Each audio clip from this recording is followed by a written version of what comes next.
been a few interesting questions. It's been quite an interesting couple of months for me, particularly this month with regards to the coronavirus, and it just kind of neatly brings me into a question that I've been asked about the coronavirus, and I'm kind of a little bit uncertain of how to do this next question in a delicate way. So instead of doing it in a delicate way, I'm just going to be a kind of hard-assed businessman, all right?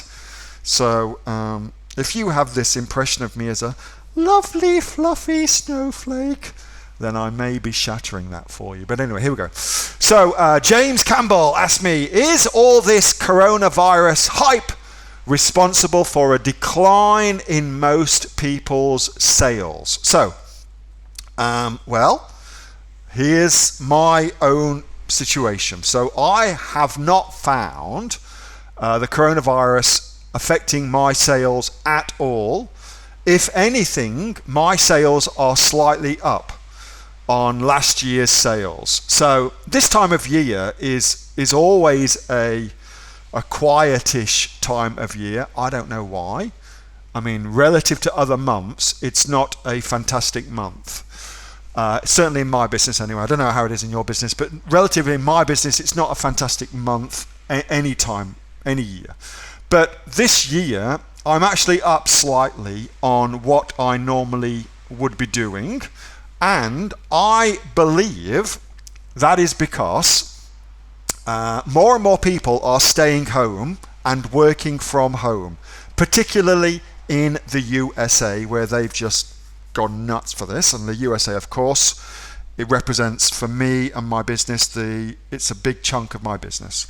So I think people, because they're staying home, well, when you're at home, you're not at work, you do some work, you have a cup of tea, you maybe have a biscuit, you browse the internet, maybe you go on Amazon, you buy some stuff. And that's certainly what I'm seeing. So I'm actually kind of chuffed about this whole coronavirus thing, because it's meaning that people are staying home, and when they're at home, they're online ordering things, okay?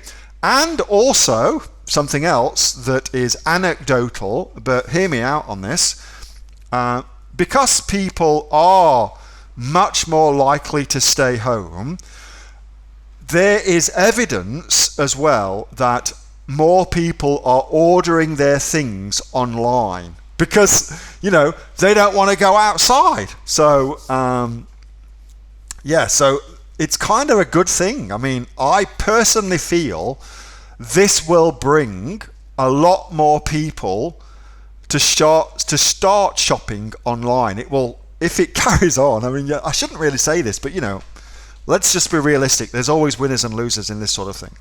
So if it carries on like this, here's what I think will happen. More and more people will stay home. That will mean more and more people will necessarily start shopping online, which will start new behavior for people, because then they will see that in actuality they can shop online and it's actually pretty frigging good. So I predict if this carries on, then e-commerce will get a boost as a result of that, as a result of this thing going on. How long does it take to create new behavior? Typically it's a month or so to create new behaviors.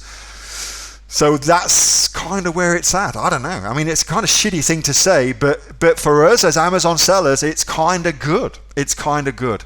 Add into that China is coming back online now. For the most part, the majority of factories are open again. The ports are open. The shipping channels are open. Freight's being moved around. It's business as usual for e-commerce sellers. But if you're a retail store, man, oh man, oh man. It's another nail in the coffin, really, isn't it? So, that's what I've seen. And again, it's a shitty thing to say, but you've just got to kind of see the good in these situations. It's kind of good. My sales are up, demonstrably up. I believe anecdotally, as I've said already, it's part and parcel of what's happening with the coronavirus. Stock market's taking a bath. What's that going to mean? I don't know. I'm no economist, but I certainly know e-commerce. And as far as e-commerce goes, I believe if you look at what's happening, that's good for us as Amazon sellers. Anyway, I don't know. What do you guys reckon? What's your thoughts? What are your thoughts? adding to that as well, more and more things have there's got all this drone delivery now as well. I mean, this shit is, if it sticks around, it bodes really, really well for us.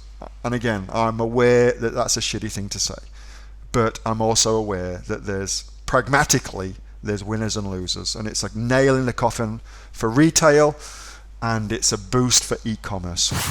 Hey, thanks so much for watching that video, and I hope that you got some massive value from it. Before you go, do you live in Australia? If you do, this is for you. Would you like to learn how to sell things on Amazon here in Australia? Would you like to know what sells really, really well and what sells for the maximum amount of profit?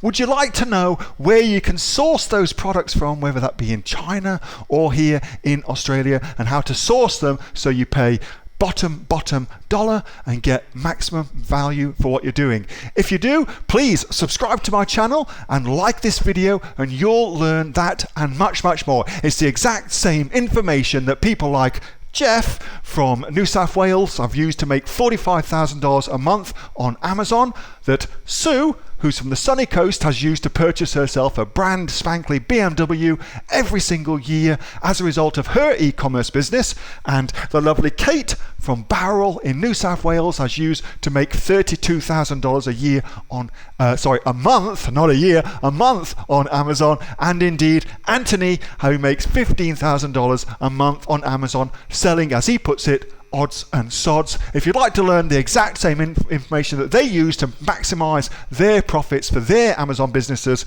subscribe to this video, like my channel, post below if you want me to teach you something. Okay, I'm out of here. Speak to you soon. Bye. Subscribe. Do it now.